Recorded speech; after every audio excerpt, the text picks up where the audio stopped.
Hello friends, আমি জয়া ব্রামিকাস কিচেনে আপনাদের স্বাগত।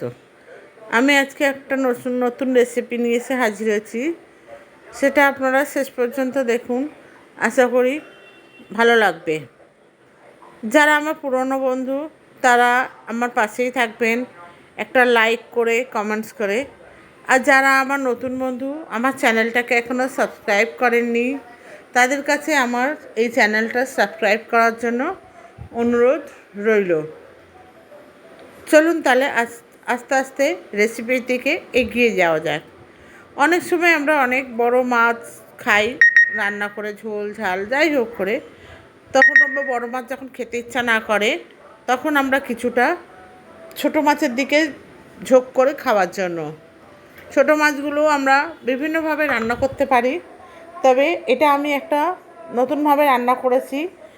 এই মাছটা কাঁচাও রান্না করা যায়, আবার ভেজেও রান্না করা যায়। যাই হোক, আমি এখানে কিছুটা মোরলা মাছ নিয়ে নিয়েছি। মোরলা মাছটাকে আমি ভালো করে পেটটাকে পেটটা ফাটিয়ে ভালো করে ধুয়ে আমি পরিষ্কার করে নিয়েছি। এই মোরলা মাছগুলো একটা পাত্রে আমি নিয়ে নিয়েছি। নিয়ে এবারে মোরলা মাছগুলোতে একটুখানি আমি দিয়ে দেবো হলুদ, তারপরে দিয়ে দেবো একটু নুন, একটু গুঁড়ো লঙ্কা, লাল লঙ্কার গুঁড়ো, ঝাল কাশ্মীরি লাল নয়, এমনি ঝাল লাল লঙ্কার গুঁড়ো কিছুটা দিয়ে দেবো আমি। এর মধ্যে ধনে গুঁড়ো আর একটু সামান্য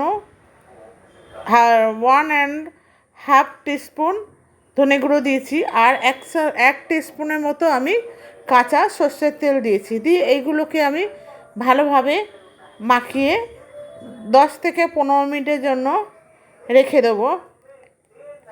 মাখানো হয়ে গেছে। এবার এরপর একটা প্লেট দিয়ে আমি এটাকে ঢেকে রেখে দেবো। 10-15 মিনিটের পর আমি একটা ছোটো টমেটো নিয়ে নিয়েছি। টমেটোকে আমি কুচিয়ে নিয়েছি, নিয়ে আরেকটা ছোটো পেঁয়াজ নিয়েছি, সেটাও কুচিয়ে নিয়েছি। নিয়ে এবার এটাকে মাখিয়ে আমি রেখে দেবো, ঢাকনা দিয়ে আবার রেখে দেবো। এবারে আমি একটা আলু নিয়েছি মিডিয়াম সাইজের। আলুটাকে আমি একটা না দুটো মিডিয়াম সাইজের আলু নিয়েছি, আর নিয়ে আলুটাকে একটু এইভাবে লম্বাভাবে করে কেটে নিয়েছি। আর নিয়েছি একটা ছোট্ট বেগুন। বেগুনটাকেও আমি লম্বালম্বিভাবে টুকরো করে ঠিক এইভাবে যেভাবে আমি কাটছি ঠিক এইভাবে বন্ধুরা আপনারাও কেটে নেবেন। আমি এইভাবে বেগুনটাকে টুকরো করে রেখে দিচ্ছি।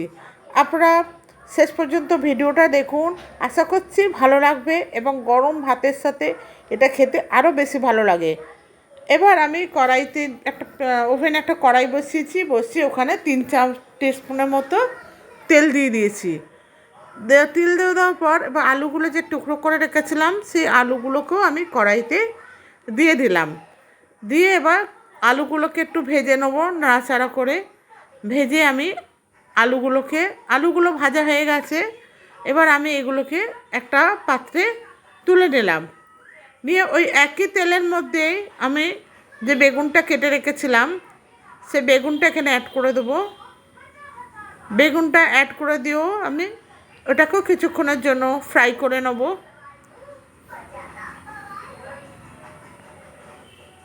এদিক ওদিক করে ঠিক এইভাবে সব বেগুনগুলো দিয়ে আমি এইভাবে ঠিক ভেজে নেব। এইভাবে ফ্রাই করার পর বেগুনটাকেও আমি একটা পাত্রে তুলে নেব।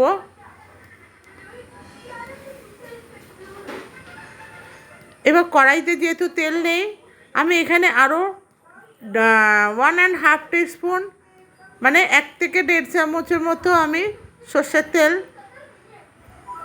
1 থেকে 1.5 চা চামচের মতো সর্ষের তেল আমি আবার অ্যাড করে দিলাম। এবার বেশি তেল দেবো না, কেন যেহেতু বেগুনে অনেকটা তেল নিয়ে নিয়েছে সেই জন্য।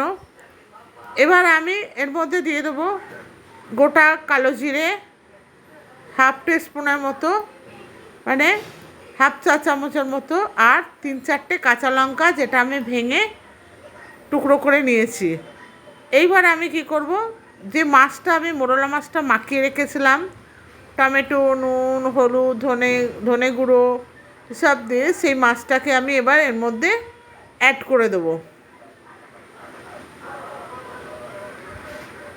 দিয়ে একটু ছড়িয়ে ছড়িয়ে দেবো যাতে মাছটা ওপিঠটা ভাজা হয়। মাছটা ওপিঠটা ভাজা হয়ে গেছে, এবার আমি আস্তে আস্তে করে আর এক পিঠ ভাজার জন্য উল্টে দেবো। মাছটা আমি ভাজবো না, যেহেতু এটা চচ্চড়ির মতো হবে, তাই জন্য এটা হালকা হালকা ভেজে এবার আলু আর বেগুনটা আমি এর মধ্যে, ভেজে রাখা আলু বেগুনটা এর মধ্যে অ্যাড করে দিলাম। দিয়ে এটা আমি জল ব্যবহার করব না, কিচ্ছু না, আমি খালি ঢেকে ঢেকে রান্না করব। এবার এটাকে আমি নাড়াচাড়া করলাম। এবার এর মধ্যে একটু সামান্য দিয়ে দেবো হলুদের গুঁড়ো, হাফ চা চামচ, আর দিয়ে দেবো হাফ চা চামচ বা স্বাদ মতো নুন। যেহেতু মাছে আগে নুন দিয়েছিলাম সেই জন্য আমি নুনটা অল্পই দিয়েছি। দিয়ে এবারে আমি এটাকে ভালো করে নেড়ে নেবো। আমি এখানে আর কোনো মশলা দেবো না। দিয়ে এবার একটা ঢাকনা দিয়ে আমি এটাকে ঢেকে নিলাম। ঢাকনাটা খুলে আমি এটাকে নেড়ে দেবো। যেহেতু আমি মশলাগুলো আগে কাঁচা মাখিয়ে রেখেছিলাম, তাই জন্য আমি আর মশলা ব্যবহার করিনি। এইভাবে আমি এটাকে উল্টে পাল্টে ভাজবো। এই ঢাকনা দিয়ে করতে করতে আলুগুলো মোটামুটি সেদ্ধই হয়ে গেছে, বেগুনটাও সেদ্ধ হয়ে এসছে। আমি আরেকটু ঢাকনা দিয়ে দিলাম যাতে একটু ভালোভাবে হয়ে যায়। বন্ধুরা, এটা বাড়িতে ট্রাই করবেন, করে আমায় জানাবেন কেমন লাগলো। আশা করছি প্রত্যেকের ভালোই লাগবে, ছোট বড় সবাই ভালো খাবে গরম ভাতের সাথে। আপনারা এটা বাড়িতে বানাবেন, অতি অবশ্যই ভালো লাগবে। যাই হোক, রেসিপিটা আমার হয়ে এসছে। এই দেখুন ভাজা ভাজা পুরো হয়ে গেছে বন্ধুরা। এবার আমি এটাকে হালকা হালকাভাবে নেড়ে, পুরো আলুও সিদ্ধ হয়ে গেছে, বেগুনও তেল ছেড়ে দিয়েছে মোটা। হ্যাঁ, এবারে আমি এটাকে নাড়বো, নেড়ে নেড়ে এবার একটা পাতলা, রেসিপিটা আমার হয়ে গেছে। আমি ওভেনটাকে অফ করে দিলাম। এবার আমি একটা প্লেট নিয়ে নিয়েছি, নিয়ে এবারে পাত্র নিয়ে নিয়েছি, ওর মধ্যে আমি এবার রেসিপিটা তুলে তুলে রাখবো। এটা আস্তে মানে গরম ভাতের সাথে খেতে খুবই ভালো লাগবে আশা করছি। বন্ধুরা, এইভাবে বাড়িতে বানিয়ে দেখবেন, ছোট বড় সবাই আপনাকে বলবে, প্রশংসা করবে। নতুন বন্ধুরা আমার চ্যানেলটাকে সাবস্ক্রাইব করবেন আর আমার পাশে